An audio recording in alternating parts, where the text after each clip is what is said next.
I'm always out of breath before I even start these fucking videos. Alright, I'm gonna tell you guys real quick. I am super tired. I'm on 3-4 hours sleep. But as my friend Andrew would say, you can't stop the music. So I'm going to show you what I picked up from a few from St. Pete, from the record store, Banana Records, but mostly my record store, our record show hall from Tampa. Tampa Record Show was Sunday, May the 3rd. It was wonderful. Made some money. Great show. If you are in the area, you should come to the show. It's great. It has stuff that you can get for cheap, stuff you can get more high end, low end, everything in between. It is a buyer show for sure. So come to the Tampa Bay. Sorry about that. Yeah, this shirt's just got a big V in it, so it looks like, I don't know. But anyways, come to the Tampa record show. The next one's October 11th, if you're in the area. I don't expect anybody to fly out. But let's get into it. I got a lot to show. We're going to go through cassettes, CDs, and then albums. No 45 singles, no DVDs, no books, or anything that I can offer this time around. First one, I bought these from a bunch of different vendors, so I'm just not going to try to do that as much. Like, say I bought them from this vendor, but I'll try maybe. Let me see. Yeah, maybe I can do that, because I bought these really from a few different vendors, so maybe I can do that. We will see. This is Foreigner's Unusual Heat. This has, I believe, is it John Edwards from King Cobra singing lead vocals. Everyone else is back in the band. Dennis Elliott, God, I can't remember all the members of Foreigner, but some of the original members of Foreigner, Mick Jones. But no Lou Gramm, no problem on this one. This is a 1992 release, I believe. 91 release from Foreigner, and a solid album. Now you think about later Foreigner albums going into Inside Information and Agent Provocateur, like later in their career, I should say. Later in mid-ladies on the sound definitely changed. Did not have that same classic 70s Foreigner sound. I like it fine. I'm fine with this. And I really think, yeah, I will say this, no Lou Gramm, no problem. John Edwards, a great vocalist. And yeah, it's just what you would expect from an early 90s album. Much akin to like even like a Bad Company when they kind of did their early 90s stuff, which I love. Same kind of thing here. Maybe even not as rockin' as hard as those albums were, those Bad Company albums that had Brian Howe on vocals, but still in the same like classic rock band, hard rock band doing 90s stuff. So you can imagine what this is going to sound like.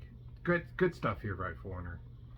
And Jackson Browne, same thing in World in Motion, except for this is late 80s, 1989.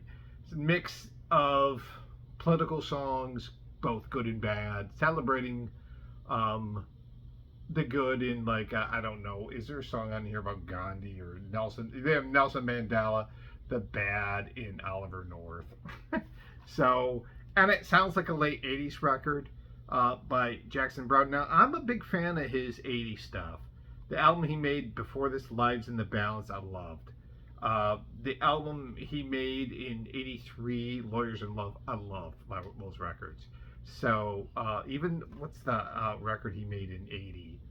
It's got Boulevard on it. Hold Out, I love that record. I like his '80s stuff. So does it sound like late '80s compared to early '80s? Absolutely, but I still think this is a solid offering by Jackson Browne. What's the song on here? World in Motion is good on here. Yeah, pretty good tracks on here. All right, so this one was $3. There's one in here that's $2, but I'm going to throw it together because it's the same artist. This is Nonesuch XTC. Picked this up at a vendor there for $3. I said, why not? This was a real pivotal album, I think, for me when it came to alternative music in the 90s. And not like because I loved this album, but because I was very familiar with this album. And it was fairly accessible, even for I lived in a small town in Michigan at the time. And there's cover right there.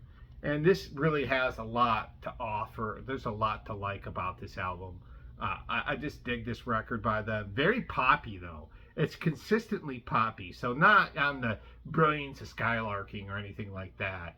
Kind of in the middle between that and oranges and lemons is what somebody had written, and I kind of agree with that to an extent. Um, it's whimsical, sort of classical tinged indie pop slash rock, and it's good stuff. Never been a huge fan of XTC, but they never seem to bother me either. So I know a lot of people are going to shit on this one, but I'm going to show it anyways because I'm actually a fan of this band, and that is Styx and Kill While I Was Here. Now I know this is the follow-up to Paradise Theater, and this was where a lot of people, in every review I read, sorry about that, that's what the cover looks like. And the backer here, not that I need to show you the back. Yeah, I got some tape covers for these, cassette covers, which I'd like to get for all my cassettes, if I could get them. I'm gonna look for these. But this was $3, and if I didn't say that, and the follow-up to Paradise Theater, which I did say, and a solid offering, I think. A lot of people really shit on this record. I like this record a lot. It's got some really heavy stuff on it, including one of my favorite songs, and a heavy metal song, in my opinion, is Heavy Metal Poisoning. But yes, it's got Mr. Roboto. But everybody likes that fucking song, I swear. Like, they'll say, oh, it's so cheesy, and then they'll say, it's awesome, though. And that's kind of like the attitude on this record. It's like it's so good, it's bad kind of thing. The problem with this record is I don't think it really, if it was because it was rushed, I don't think it really fully realized its potential musically, like it could have. Like I think they had something earlier, and maybe it was the years on the road and stuff like that, but they kind of were dialed in when they did Paradise Theater, I think. And they were dialed in when they did The Grand Illusion, another concept record, both those concept records. In this one, I feel like if they just had more time and put more thought, and they just put a little extra effort into this could have been a classic record. As it is, it's a solid Styx record, and it's the last record, as we know, with Dennis DeYoung in it, which is sad. I think they made they released Caught in the Act next, which had one Dennis DeYoung song on it, Music Time, but it's a live album, or one song with Dennis DeYoung in it, and that's it. But yeah, this is a good album. I mean, it's got the big hits, Mr. Roboto, Don't Let It End. I love Cold War. I love High Time. I love some of the tracks on this album. Some of this rocks out quite a bit, and some of it's cheesy 80s synth pop rock stuff. I mean, it is what it is. But I have this on vinyl too. I couldn't resist for $3. Secret. For $2, I got Cheap Trick all shook up. I've been on a Cheap Trick kick lately, and this is going to be so fucking much fun to listen to. This is a really cool album. I know a lot of people shit on this record because it's an album that, by many people, it's one of the worst albums they made. But by me, this is an absolute terrific record. It has some interesting ideas, I would say, from a point of view of from production, because George Martin produced this of Beatles fame, and I don't quite know if he knew what he was doing with this band. And there is some Beatle-esque stuff on this. The tack on this album is too many albums in a row, and that Rick Nielsen didn't have enough. Rick Nielsen didn't have enough fucking juice in the tank, and the riffs are not interesting. But with Cheap Trick, it's not all about the riffs. It's also about the ingenuity. And I think they do some interesting stuff, like this song, High Priest of Rhythmic Noise. I think it's a really interesting track. Kind of one of the more noisy songs that they did. And what's the other great track on here? I'll Let Go for the Throat. I think that's a lot of fun. Baby Loves to Rock is terrific on here too. And this is their big hit, Stop This Game. So, Cheap Trick, All Shook Up, 1980 release by the band, and going to 1987 for Lap of Luxury, which I love this record. I know. How could you love something that's got, late 80s production values on it? And this is where I kind of like am like sort of like hit or miss with this sort of, God, that fucking light is getting in my fucking way. Sorry about that. This is what I fucking, I guess I can argue both ways with this, where it's like, okay, I understand, like, I really understand the sort of, that light is still bothering me, guys, sorry. Let me move it again. Yeah, there it is. I really like parts of this album a lot, and I really like late 80s production a lot. But when this came out, it was, what was weird about it was that Cheap Trick were dead in the water for years. I mean, yes, they had a hit with Tonight It's You that was on the last album they made before. Now I'm drawing a blank what that album was called. I know it, like, I see the cover, but I can't remember the title. But they were kind of dead in the water, and they went down the power ballad route. Well, sort of power, maybe not even power ballad, but they went down the ballad route and struck gold with The Flame, which I think is a good song. And then they followed it up with Don't Be Cruel, which is a lot of fun. Sounds like a late 80s song, the Elvis Presley song, the remake of Elvis Presley. But there's a few really good tracks on here. Never Had a Lot to Lose is good. The first song, Let Go, is great on here. I like All Wound Up. That sounds like a classic Cheap Trick song to me. Or maybe my ears are bleeding. But yeah, not a bad album. Lap of Luxury sold real well, obviously, with the success of The Flame. The Flame was one of those songs, really seriously, that was kind of like came out of nowhere in a way, because Cheap Trick was seriously dead in the water at this point, and for some fucking reason they were able to do it, and so they were able to hook the public, and they hooked me too, because I like that song. But yeah. Dokken, Back for the Attack. I'm fucking tickled. Got this for $3. Most of these have been in the $2 to $3 range. The Foreigner and Jackson Browne I got for $1. I am a big fan of Dokken, and this is my favorite Dokken album, which I had on cassette back in 1987, by the way. And this is my favorite record by them. It's a long album. It's got a lot of songs. The hits Heaven Sent and Burning Like a Flame, and Dream Warriors from Nightmare 3 is on here. I love some of the songs on here. Kiss of Death, Standing in the Shadows was another moderate hit, and the excellent instrumental fucking Mr. Scary, which everybody who knows Dokken knows Mr. Scary. It's so great, and you really get to fucking hear George Lynch's genius. And this is a fucking exceptional find for $3. You can see the $3 right there. Fucking tickled to have this. Love Dokken. So, I'm going to The Church, which is the exact opposite. This was $4. It was well worth picking up for $4. This is Gold Afternoon Fix, the follow-up from their highly successful album Starfish, their most successful album from a point of view of radio airplay anyways. And I want to say sales, probably.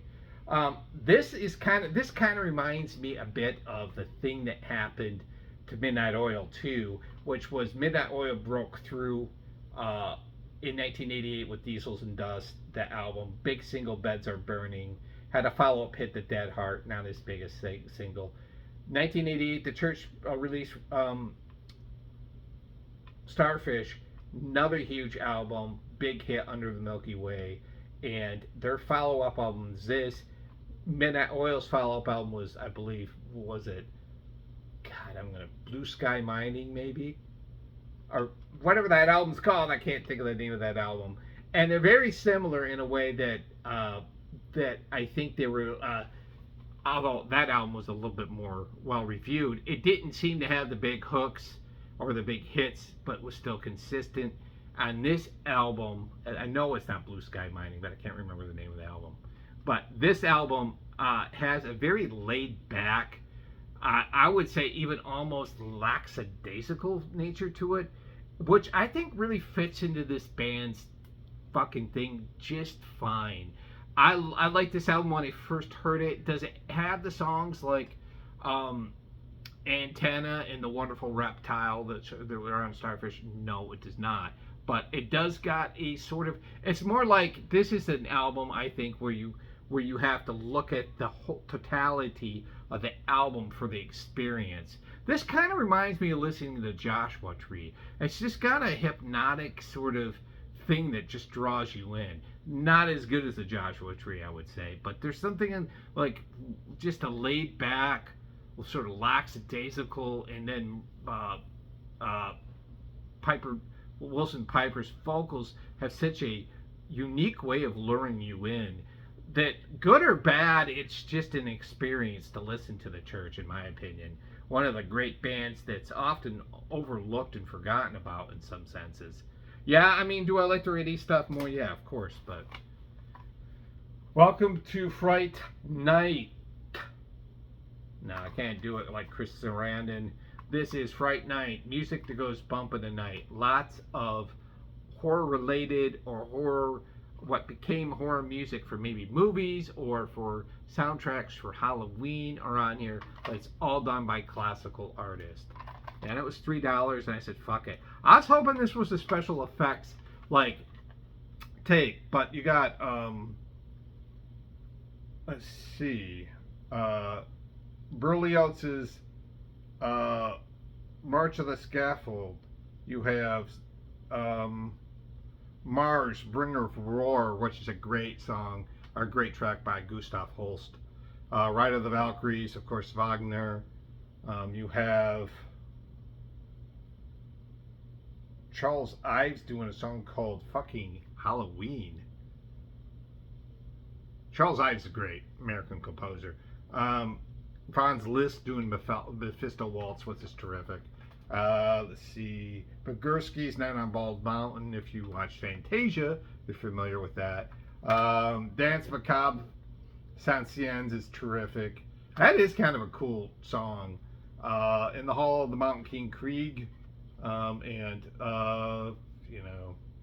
Sorcerers of Apprentice, Dukas, and J.S. Bach's Toccata and Fugue. So, cool Halloween-related music. This is an absolute keeper. Halloween-related, horror-related, sort of classical music. Yeah, I thought this was a steal. That's exactly what it looks like. What a fucking awesome cover. So, yeah, $3 for that. And I'm almost done, guys. I'm out of order with pricing, but I don't care. Awesome Tapes from Africa. This is volume 10. This was $3. You can see right there. Yeah, and I'm not sure what to think of this one. This Awesome Tapes from Africa was, I think, a label that was releasing African music, African artists out of Berlin, I believe, Berlin, Germany. And this is volume number 10. I don't know any of the artists. I don't know what any of this sounds like. But Awesome Tapes from Africa. It sounds cool. I like what I've heard of African music. I've really enjoyed. So, world music, African music, whatever you want to call it. Last cassette I want to show you, and this one was $5, the most expensive thing to show you. This is a band, I believe, from San Diego. I could be wrong, but it's Southern California way. This is Sisters. And this one was, I think, $7, but I didn't get it for $7. I got it for free. Some of these cassettes I actually got for free because I gave this guy deals on stuff. There it is. There's some postcards in here too, which is kind of cool packaging if you ask me, with the soundtracks on the back. Pick a card. Oh no, look how provocative that is. Just kidding. No, I better not show that one. If you saw it, this girl was pulling up her shirt. And that one's totally appropriate. Alright, so this is cool fucking shit. I heard some of this, and it's been described as like emo slash emo slash post metal slash post punk, like a little in the posty everythingy kind of thing. It was really, some of the tracks I heard were really fucking noisy. Some of it's electronic. It's kind of like all over the place, but really cool stuff. I mean, the guy described it to me. He's like, well, it's kind of emo. I'm like, ugh.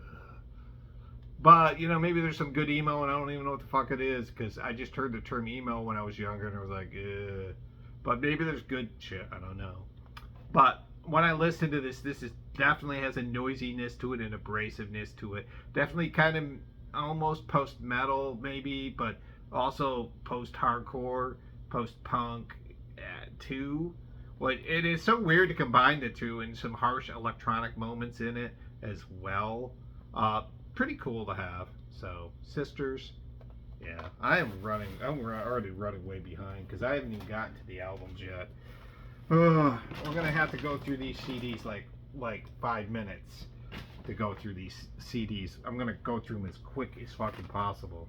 This one I got for free, and it's a sample promo copy of The Well. Now I was given to this by my local record store, so this is the only thing I will show you that I didn't get from Tampa, the Tampa Record Show. This is The Well, which is a bunch of artists, 2 CD set, a bunch of artists on the Independent Music Project label, Independent Project Records label.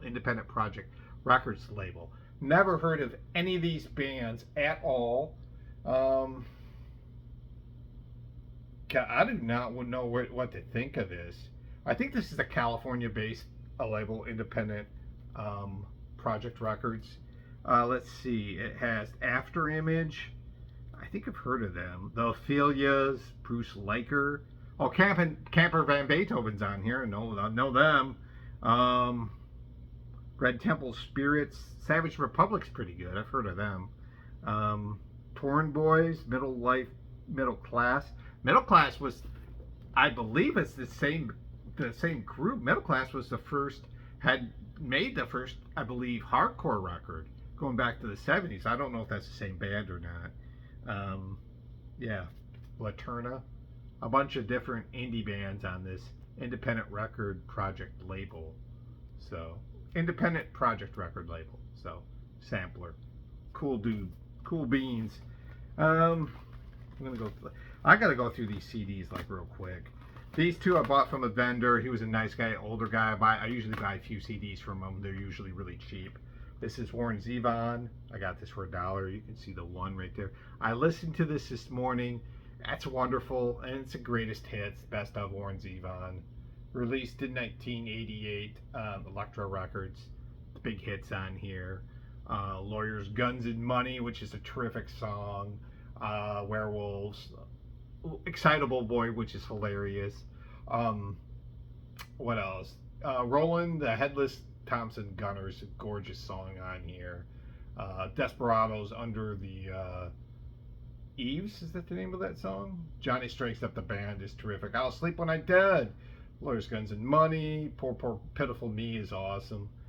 I've gotten into Warren Zevon, and I find him to be really interesting. There's something, he's sarcastic, there's a lot of dark humor, but there's a lot of like pathos in his music.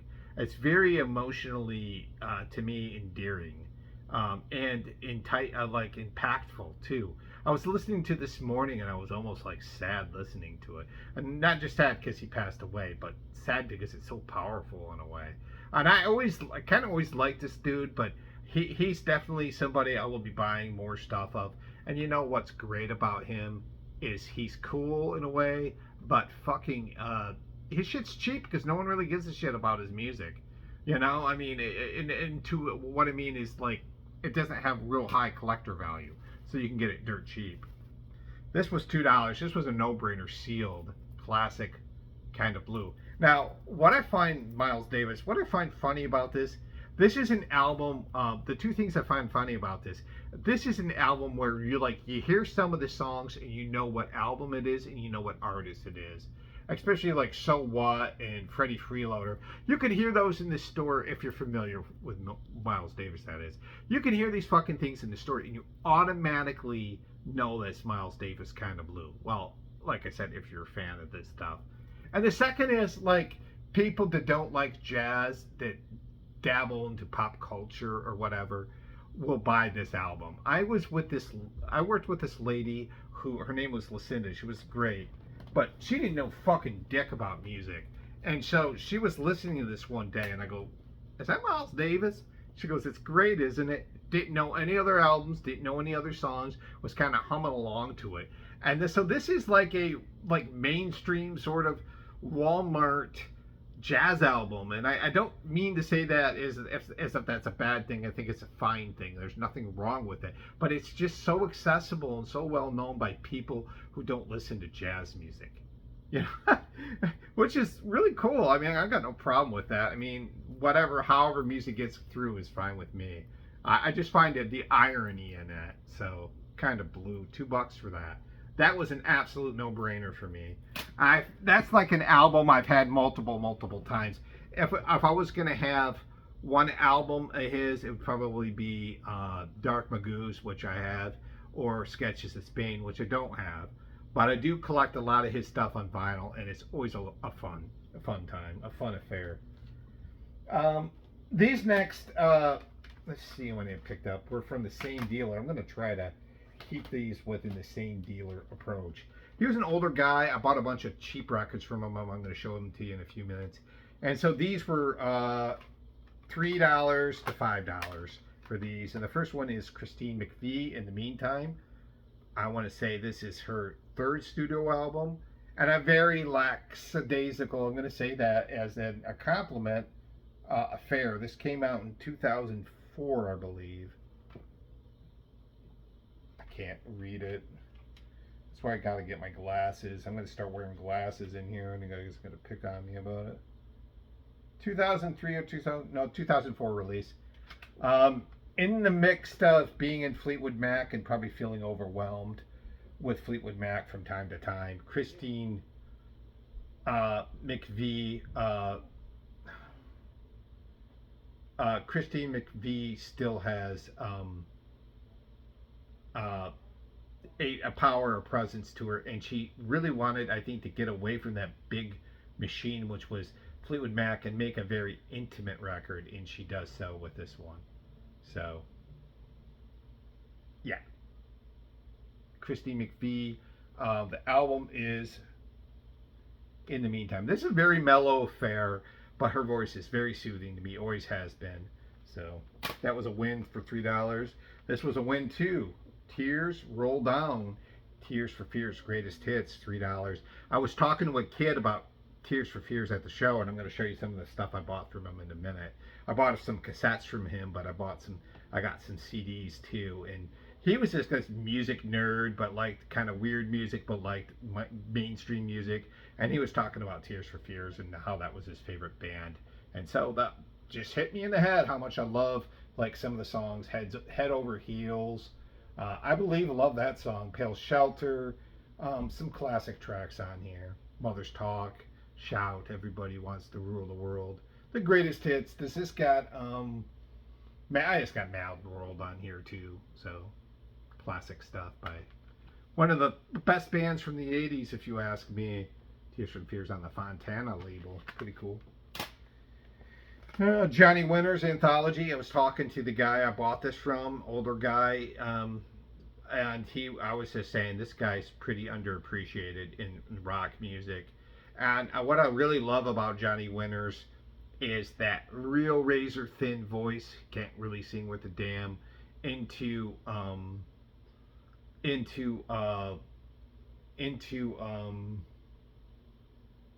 Shit, I can't even think. Razor thin voice into like fucking some really cool rock and roll blues boogie. I love the way his voice emphasizes or impacts the music. It kind of fits in nicely, even though he's got a razor thin voice. And it's not for everyone, but I fucking love it. But more than anything, and you gotta love his playing. You want to talk about his vocal prowess, his guitar prowess is where it's at. I love he does old 50 songs and Johnny Be Good and stuff like that. And then on this he covers the Stones in the 60s with Jumping Jack Flash. But yeah, I just love Johnny Winters. I've been kind of off and on obsessed with this guy for a while, and every time I find something by him on vinyl, I pick it up. I don't really see his stuff on CD as much, so this is a win-win here. 89 release off of Sony Music and anthology his hits. So Johnny Winter, fucking love it. And last thing I picked up from this specific vendor, that last CD, and I'll show you those in a second, but this is the Rolling Stones with Dirty Work. Yeah, this was $5. I think I paid a little too much for it. Considered by many to be the worst record they made. They were fighting, Jagger and Richards were fighting at the time. And they kind of threw this together, in my opinion. But I love this record. It's got one of my favorite songs from them from the 80s. One Hit from the Body. I love that song. And there's a few rockers on here. When in Ugly's another great song on here. Dirty Work is another great song in here. This still, for some people, suffers from that dance stuff they were trying to do from Undercover and Emotional Rescue. I don't care. I like it a lot. I love some of the 80s records. I love Undercover. I love Emotional Rescue. I love those fucking records. Of course, A Tattoo You too. So, I mean, to me, it's like music really is the how you hear it and not what people say about it so much. You know, because this is a very dismissive album by the Stones, and I fucking love it. So, just kind of like, to me, it's like almost akin to, hold on one second. I'm going to have to pause this real quick. I got somebody fucking texting me, and I got to stop this. So, 1 second.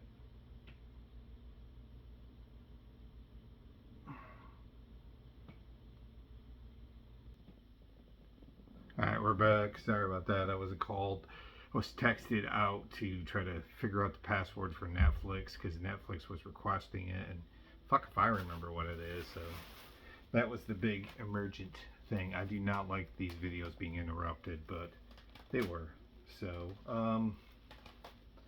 4 other CDs, 5 other CDs. I gotta go through these quickly when I have time for these records. Yeah.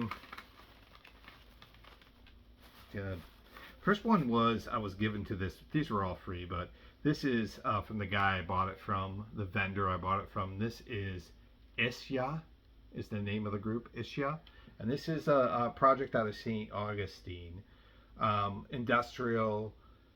There's some like almost like black metal-ish, death metal vocals in it too, but very much akin to some similar or very akin to Skinny Puppy. So very interesting stuff here from the band Isya.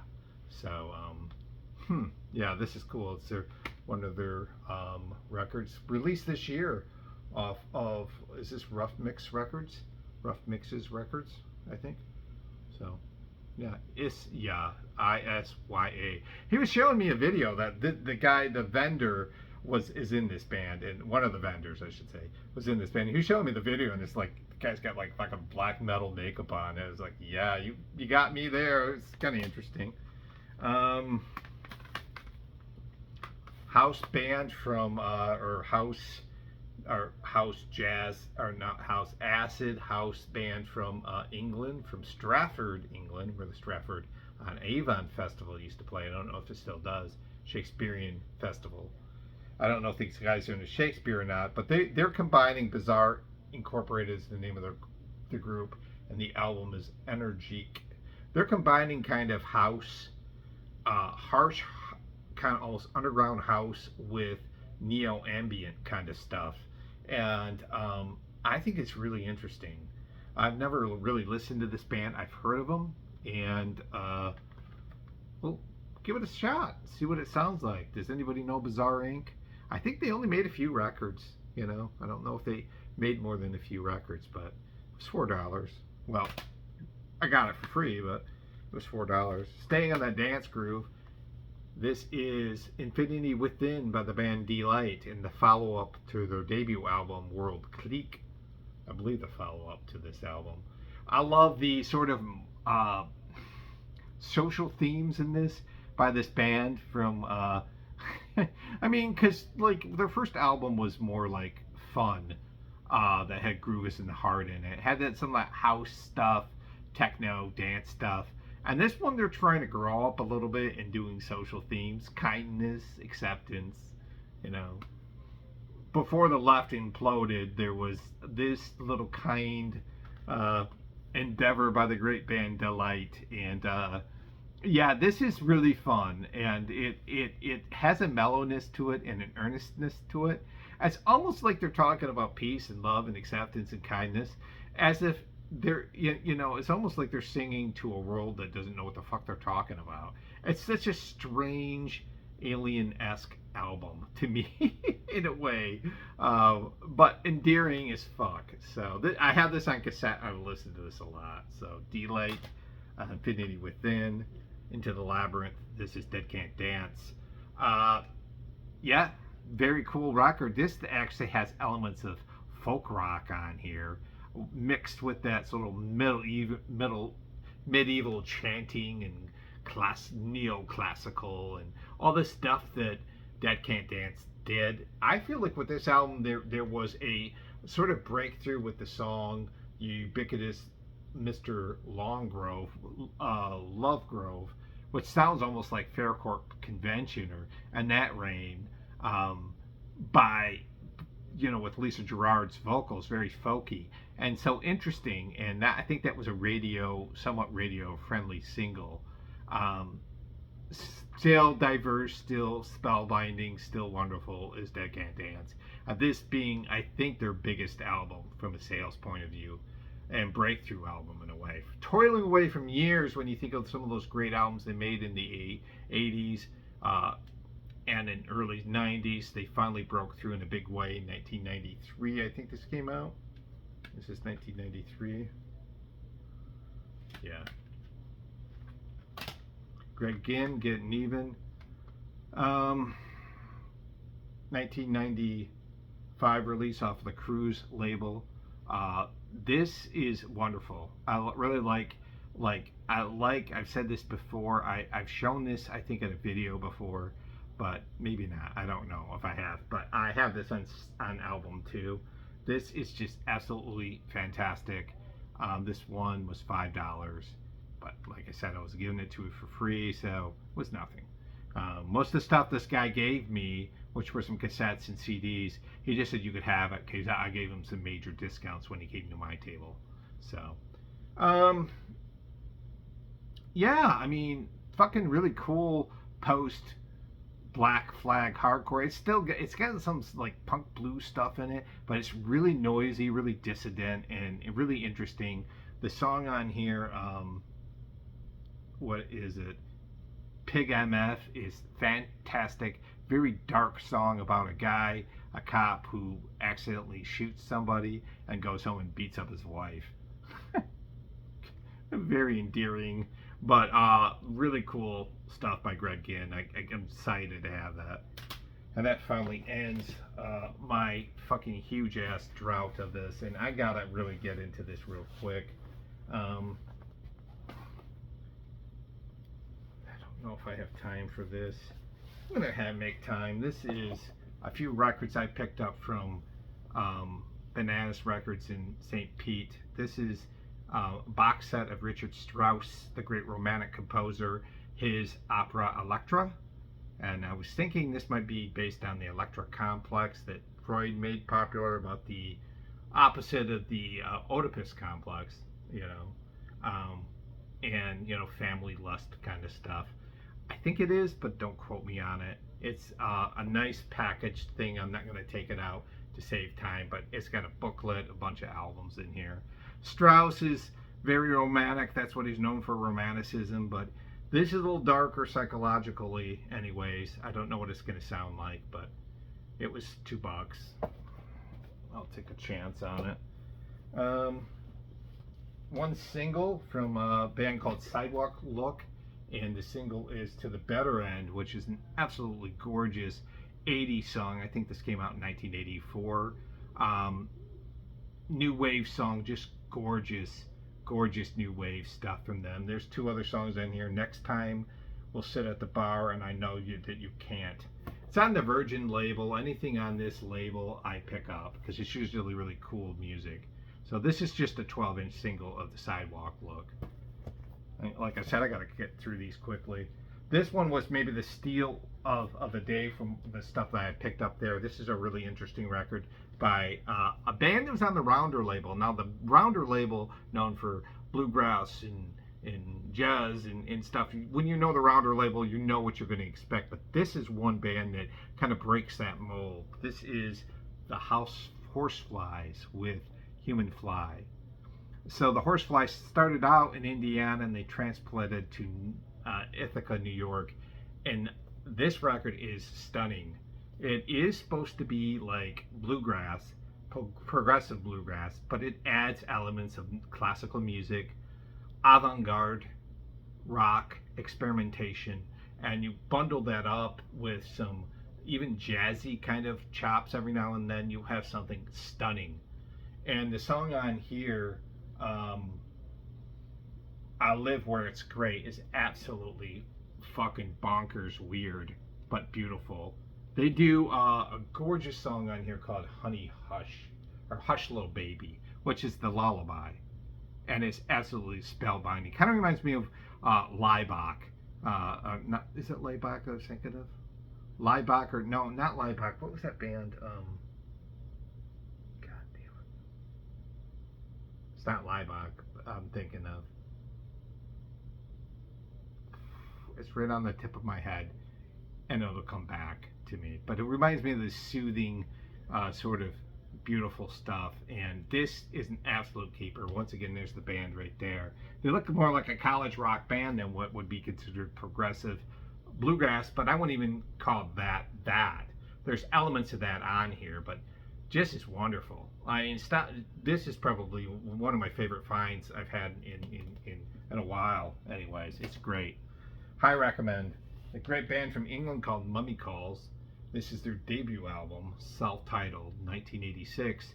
One hit from this album went on to land on the Lost Boys soundtrack. That is Beauty Has Her Way.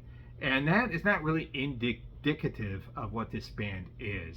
Now, that sounds more gothic rockish, and there are definitely like sort of gothic elements to this group, but they're not gothic rock at all. I'm not sure what I would consider them. This is off the Geffen label, 1986 label. So yeah, wonderful stuff here. Kind of dance, rockish, popish stuff more so than gothic rock. Definitely, Beauty Has Her Way has that. I was trying to think of this, what this kind of reminds me of. It's got almost like a sophistication to it. I would not go in the round of like Spandau Ballet, but there's definitely something about his voice that has an elegance to it. But it also is not like completely, it's not like Bauhaus either. It's someplace in the middle of 80s dance pop and rock into a tinge of gothic new wave, I would say. So good stuff. The song on here, Let's Go, is terrific too. So Mummy Calls, yeah, this was an absolute steal for $6 I picked up. And this is the last thing I got from Banana Records. This is the Cocteau Twins 4 Calendar Cafe. If you watch this channel, I've been collecting everything. I think their second album I gotta get yet. I think it's Treasure, or maybe I can't remember. Head Over Heels. I gotta get that album, and I'll have the whole kit and caboodle by this band. The follow-up to Heaven or Las Vegas, still staying in that sort of light pop. Dare I say soft rock? This could almost be played on Delilah. But if you're familiar with the radio show. But it's lush still. It's interesting. Elizabeth Fraser's vocals are wonderful. I still really like this stuff in going in the 90s. I don't think this is them at their height of creative powers, but I don't think this is them on their way out. I don't think it's like Robin Guthrie, get the fuck out of here, or Elizabeth Fraser, get the fuck out of here. I still think there's something this band had to contribute to, and I can't remember the third member of this band. And I still think it's elegant, sort of dreamy pop music. Definitely some shoegaze.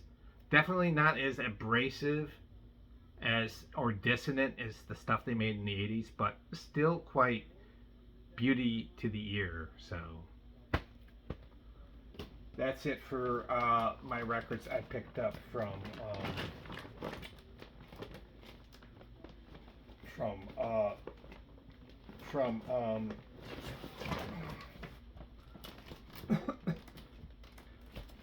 from Banana Records. Sorry, it's taking me forever to get there, and it's my own damn fault. It's my own damn fault. Dun, dun, dun, dun, dun. These records right here, this stack right here, these were all 3 for $1. Now I was selling records towards the end of the day. 1 for $3 and then 1 for $4. This guy had 3 for $1, so I mean there was good stuff in here. I'm just going to go through these real quick. This is a single, 12-inch single, and it might be pretty good, called "Say Yeah" by the band Valmar, I believe, with Gwen Guthrie on vocals, and she had the big hit "Ain't Nothing Going On But the Rent." Okay, that was a little ridiculous. I think that's the name of the band. No, The Limit, not Valmar. What the fuck? The Limit was "Say Yeah." This is a portrait release from 1984. My guess is probably synth pop, dance pop stuff, or maybe soul dance pop, depending. I don't know anything about The Limit.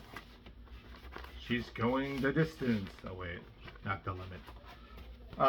The Limit with Gwen Guthrie. So dance pop, soul pop, that thing. So pretty cool. No, I'm gonna go that last.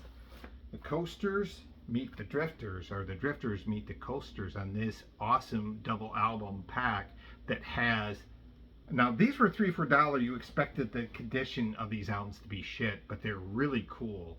This is in this plastic binder. This is the kind of stuff I saw a lot when I was in England. Off the TVP label. This was a fucking library record. So, as advertised on television before too. This almost looks like an English record, but I doubt it is. So, from the NPIS Public Library. So maybe it's a radio station or just a public library. That's kind of what it looks like. And these records are in good shape. 2 great bands, the Drifters, the Coasters, awesome jokesters, funny, humorous stuff, great stuff from the 50s. Actually 50s probably more so than the 60s. Soul pop stuff, good stuff. The Drifters meets the Coasters. Or the Drifters meets the Coasters. And I like both of them fine. I think they're both great. This is the follow-up to Tommy Two-Tone's second album called Tommy Two-Tone 2. So do we get a Tommy Two-Tone 3? No, we get National Emotion. This I've never heard. So from what I've heard, it's staying in the same vein as like the second Tommy Two-Tone album. Now I must digress by saying this. I think this is probably going to have more keyboards. That second record is great. It's power pop. It also has some rootsy rock-ish, Springsteen-esque qualities to some of the songs on that second record, and it's wonderful. And so I've not heard this. I'm really excited to hear this one all the way through. So I think this, I'm guessing, okay, when I say that, but 1983, I'm sure that there's some keyboards on here someplace. Jazz band, really interesting jazz band that came out in the early 70s.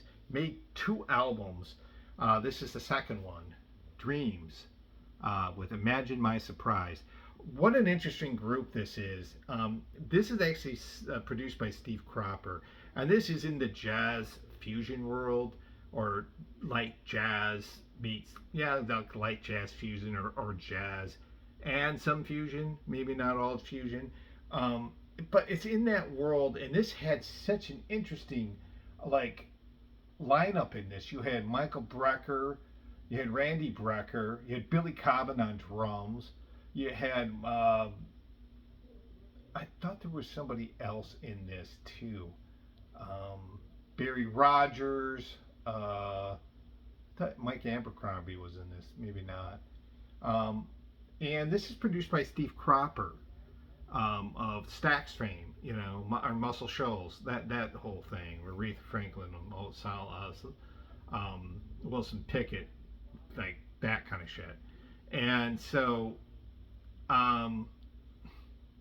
this goes a little funkier. So I'm actually I've seen and listened to that First Dreams record, which I liked a lot. And this is kind of almost like, to me, it felt like it was a lighter version of like Weather Report, which I love. So, but I'm really curious to hear this one. I've never heard it. And yeah, 1971 release for this group, I believe. Steve Cropper actually doing some production stuff, which is cool as fuck. Trying to curious. Nope, don't know the year. All right, I gotta scoot. Pretty soon here, I'm gonna move through these quick. Hawaiian Swings. This is Werner Moeller and his orchestra, German composer, light listening, classical music from the 60s. Right on board with what I like anyways with this kind of stuff. Phase 4 is quality. Yeah, I love Hawaiian music. I'm a sucker for it. I kind of almost collect it,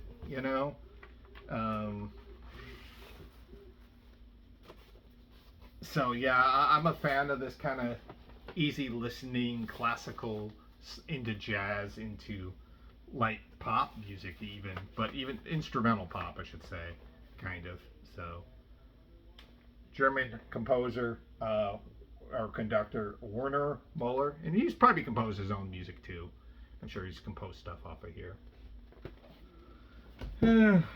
Jesus Christ Superstar. This is the rock opera. Now this is another version of this I've not really seen. This one is by the Studio 70 Orchestra and Chorus with Martin J. Sharon Winters and Tony Stephen. Canadian label this is on, Arc Records.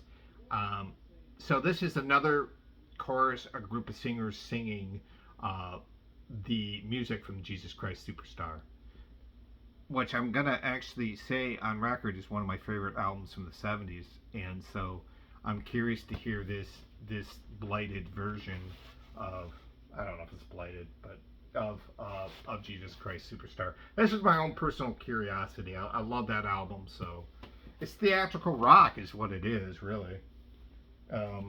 Climax Blues Band make a really interesting record here called, what is it called? Real to Real. Being clever. This was the album right before they had the big hit I Love You, which was soft rock. And they have combined now the sort of elegance of what they do with soft rock. And I think they're very good at doing soft rock with kind of the bluesy hard rock, not hard rock, but kind of progressive at times, but not hard rock, but bluesy rock, I would say. And I think Climax made some really interesting records. This one is absolutely fantastic. I mean, this is like one of those records that stuns you. Yes, it's got a lot of soft rock on it, but that doesn't really bother me that Climax is doing that. And because the quality of this stuff is so great. Look at these guys enjoying dinner together. Yeah, I mean, pretty much any 70s albums I find out, like kind of Manfred Mann and White, not the same sounding, but any 70s albums by that band too, I just snag on the Sire label. Don't sleep on this band or this album. If you get a chance to get this and you like soft rock mixed with kind of a blues rock, progressive rock, this band had lots of chops, and they had some songs that obviously couldn't get it right, was a big hit, and then The Wonderful I Love You, the wonderfully sublime in a way I Love You, and it just came out a few years later. But I think this was the album made before that one. So don't sleep on Climax Blues Band. Please don't sleep on them. If you do, I don't know.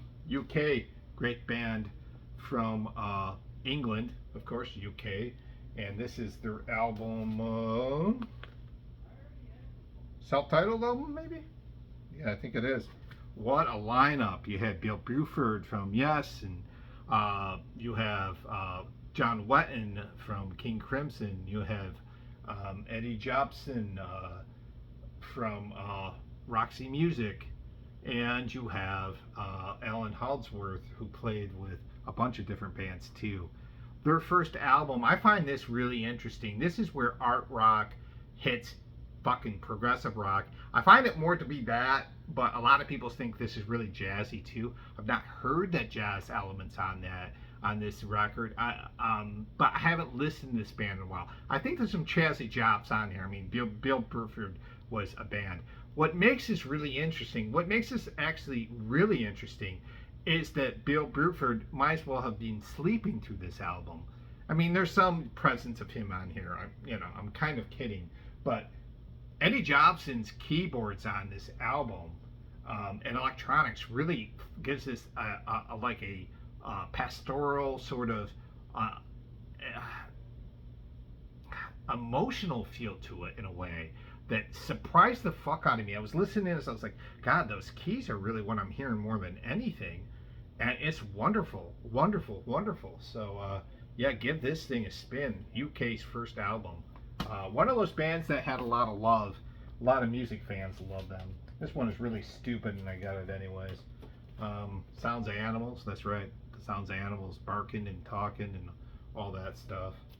On the Chicago Public Library, on the Folks Way label. This thing is like dirty as fuck. But I can use this for sampling, and I could also just use this as an oddity. It looks like a library record. And it is the Sound of Animals. You have rhinoceros, you have the rhesus monkeys, you have, ooh, that's rhesus monkeys, chimps, you have a peccary, you have a hippo, you have a puma, you have a lion, and you have the awesome sound of an Indian elephant. So, yeah, I love Folks Way stuff. School record, probably. This is fucking gnarly. I just could use this for sampling more so than anything. And it's fucking weird. Just a few left. I got the Joe Dunlap Trio, and I couldn't find anything out about this, but I listened to some of his stuff online, and it has it's interesting because it has a sort of like neoclassical jazz feel to it, and it also has this like real light but emotive jazz thing towards it too. And I don't know if that's what Joe Dunlap was going for, but the tracks I heard were absolutely spellbinding. They were wonderful. And I hope this album is like that. I've never heard of Joe Dunlap, but you know what? That doesn't mean I won't like it. It's off the Scuts In label, so I don't know. I couldn't really find out any real intel on him. I was looking for it online, but it looks like kind of lesser known piano jazz and wonderful stuff. Like the classical and the emotive sort of lightness of it is wonderful. Like a mix between like Billy Evans and Vince Guaraldi. That's what I was getting from it, anyways. As far as that emotiveness of it. So I could be wrong, but it won't be the first time. This is a stunner of an album. This one, if you've not heard this one, this will stun the fuck out of you, as it did me. This is the Bee Gees' Mr. Natural. Once again, these were $3 for $1. I feel like this is a good value record. For many people, this is, there's Odessa, and then there's this. And this is an absolute stunning record from the point of view that if you're looking for Night Fever or anything that's accessible as earlier stuff like Run to Me, forget it. This is a complete soul record. Complete soul record. Produced by Arif Mardin, I believe. Yeah, Arif Mardin, who was didn't he do Atlantic? Wasn't he all over Atlantic Records or Elektra Records? One of the two. He was all over one of those labels. I can't remember. This is off the ROS label. Deeply rooted soul music. And if you like soul music, but you want to hear Barry Gibb sing soul music, you're going to love this.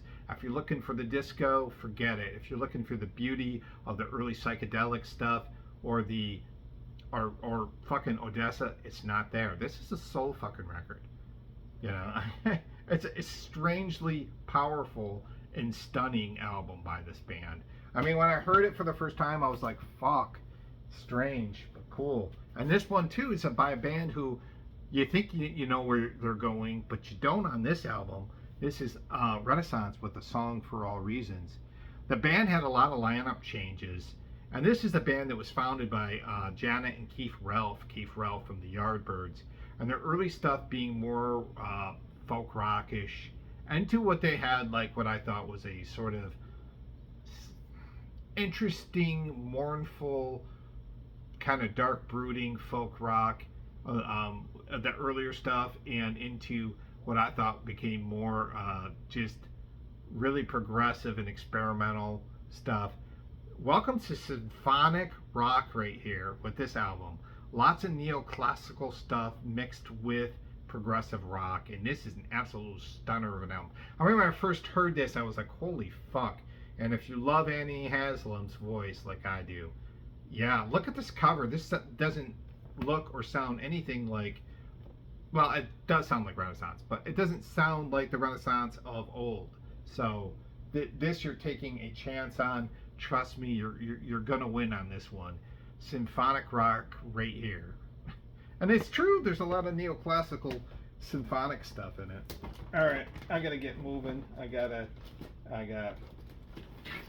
these next stack of albums I got were all for $2. I didn't get many, so I'll go through these quick. Doobie Brothers, One Step Closer. Follow up to Minute by Minute.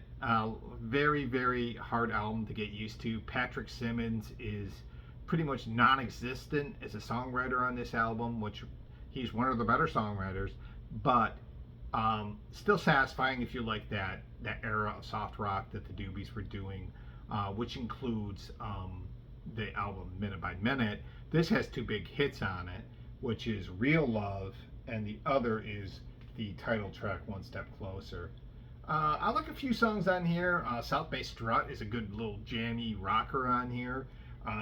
Keep This Train A-Rollin' is another cool little bluesy track on here. This is a good album by them. I mean, it is what it is. If you're going to, diss on this band, go ahead. And if you're going to diss on this era of like the soft rock phenomenon that they had, that's fine too. Now, I'm a fan of this stuff, so I have no problem with this. I was looking for Living on the Fault Line. That's what I was looking for, and I couldn't find it.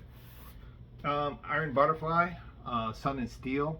Iron Butterfly going kind of proggy here. They have actually been compared, Iron Butterfly, to ELO on this album now, or Genesis. Now, I've not heard this album. I don't know if I think of them as like ELO at all, but supposedly some of the psychedelia is there. The sort of harsher psychedelia is not on this album, but I don't know. I haven't heard it, but that's what I'm just reading. So ELO is a little bit of a stretch to me. I mean, I really could not hear myself hearing this band sound like fucking ELO, but maybe they do. And these albums were all like, these were $2. The one for $3 records, $3 for $1, I should say, these are all in good shape, so I could sell these back for a higher price if I wanted to. But I'm more curious to hear this one. As soon as I saw it, I was going to buy it. And for $2, why not?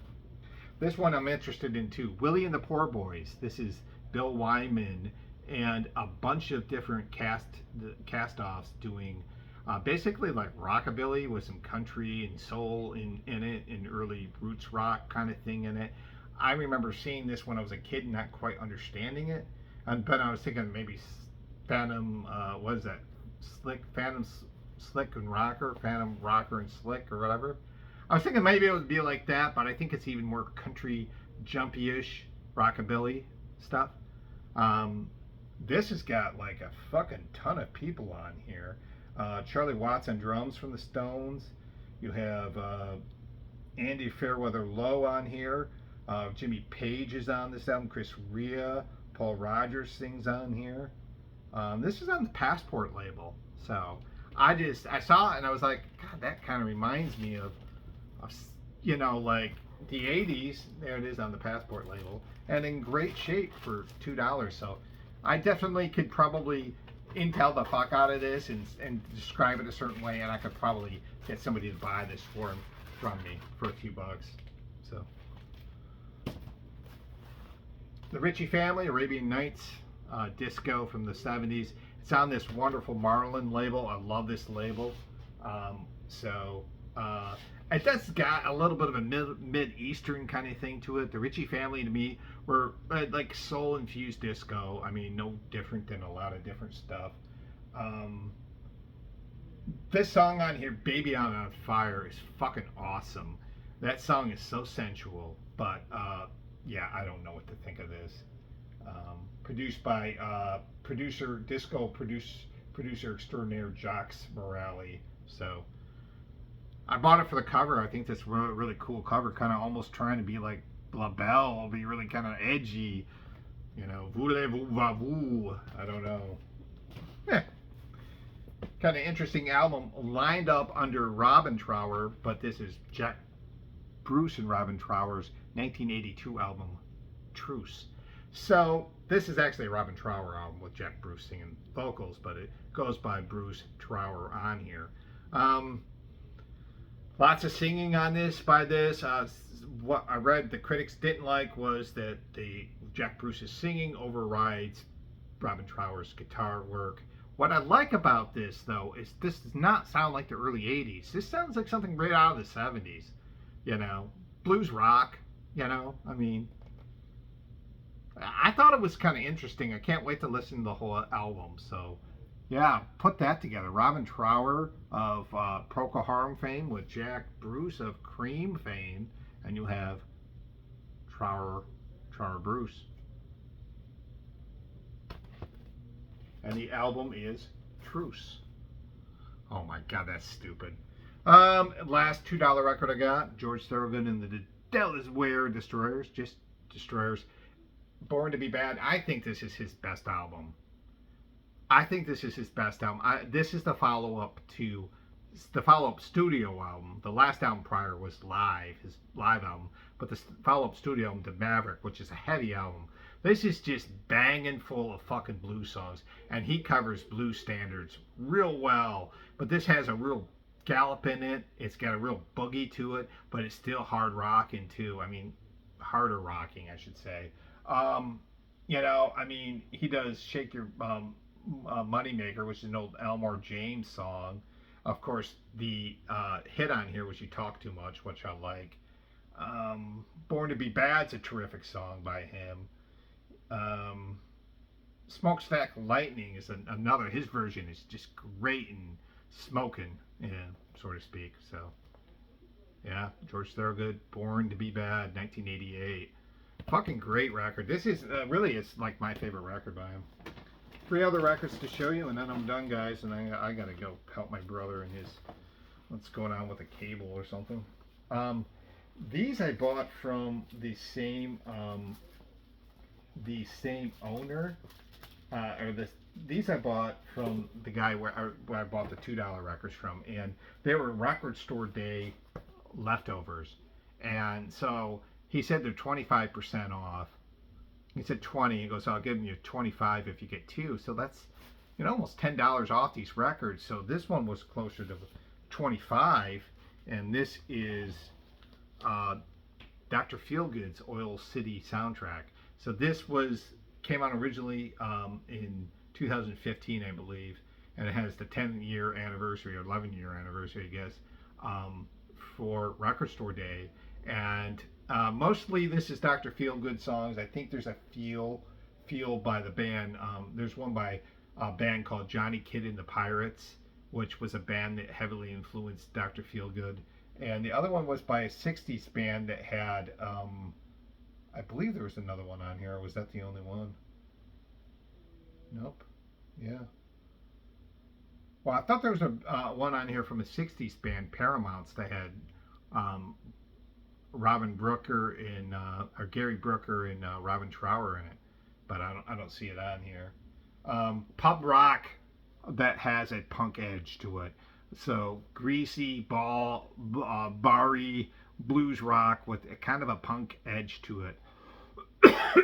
And this soundtrack was actually directed by Julian Temple, who did a soundtrack about Joe Strummer of The Clash, and then did The Great Rock and Roll Swindler by the Sex Pistols. So two music documentaries he did, and then he did this one too. So my friend Ken was a huge Dr. Feelgood fan. I mean, I'm overspending on this a little bit, but worked my ass off on this record show because I sold there, so I might as well pick up. And this one was just for pure. This one was a little more expensive. This one might have been around $30, but I was like, fuck it, I'll get it. This is Peaches with No Lube, So Rude. So, which I think came out this year. Canadian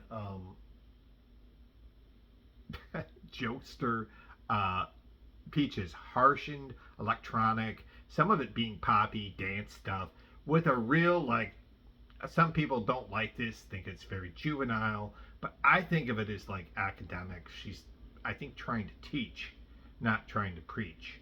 And depending on how you look at it, that could be, it can go either way. I don't take Peaches serious. I think Peaches fucking hilarious. I remember Peaches from the early days. I used to go to Chicago in the early 2000s when Peaches was fucking a phenomenon back then. So I hope that's nothing. Maybe I'll just blink this. But yeah, that might be vagina. Maybe I should just cover it up. Sorry. I'll just show the back. Yeah, awesome stuff. I think this was a release that came out this year. I believe it was. So, No Lube, So Rude. I've been trying to get some Peaches, and I finally picked up some Peaches. And the last thing I want to show you was from this table that was right across from me. And this is a major coup in my collection. This is a wonderful Burzin with, I'm going to say this wrong, Philosophem. Considered by many to be Burzin's finest work. This includes the song Dunkelheit. I think that's the name of the song. I'll say it wrong, which is a great long track by him. Supposedly, he recorded this, I think, right before he went into prison. I thought this was an album he made in prison. It was not, I believe. Now, somebody could quote me and tell me if I'm different, but I don't think it was. But I think it was released while he was in prison. Now, how that worked, I do not know. And supposedly, what Burzin liked to do was find the shittiest mic he could fucking find and do one takes, and that was it. And he recorded some absolutely spellbinding black metal music that was, for probably its time, really ahead of it. When you're talking about early 90s, mid 90s, bands like Agriculture are adding all kinds of different sort of elements to black metal now, which is cool. But he was doing this shit kind of ambient, whatever, shoegaze elements back in the 90s when it wasn't like, so this probably, but it's interesting because this was so well respected by him even back then. So, yeah, this was $40, but I said to my brother, I'm like, I cannot find Burzin stuff anywhere. It's expensive. I haven't seen it in like 10 years in a record store. And I just said, I'm going to splurge and buy this for myself as a treat for how much I busted my ass on this record show. So, yeah, this is an absolute fucking steal to me, for me. This is a major coup. I do have a Burzin anthology, but this is a studio album, which, like I said, I'm not looking to buy all of Burzin's stuff, just a few of the classic albums, and I'll call it a day for him. And that's it, guys. That's all I have for you. An hour and 13 minutes in, almost 14 minutes in. Sorry it took so long, but I had a lot to show you. Real quick, coming up, I'll have a Tampa Screams video update for you probably next week. So that will be DVDs, VHS for the people who like that stuff. That's what you'll get from me. And I'm going to be selling at that show. I'm going to be selling my own DVDs that I made because I'm a filmmaker. So that's going to be fun. And after that, I'll probably do like a Memorial Day show, where I'll show whatever I picked up and after him, because I got some albums on hold, and so some alternative stuff from the 90s and the death metal album too. So that will be in the future too. So yeah, once again, thanks for staying with me. I know this is a long video, and but these are the videos I like to shoot, and I can't stop myself. I'm stupid. Anyways, I got a scootaloo. I'll talk to you guys soon. Look for the next Tampa pickups video, DVDs, VHS, next week. So take care, and I'll see you guys soon. Bye.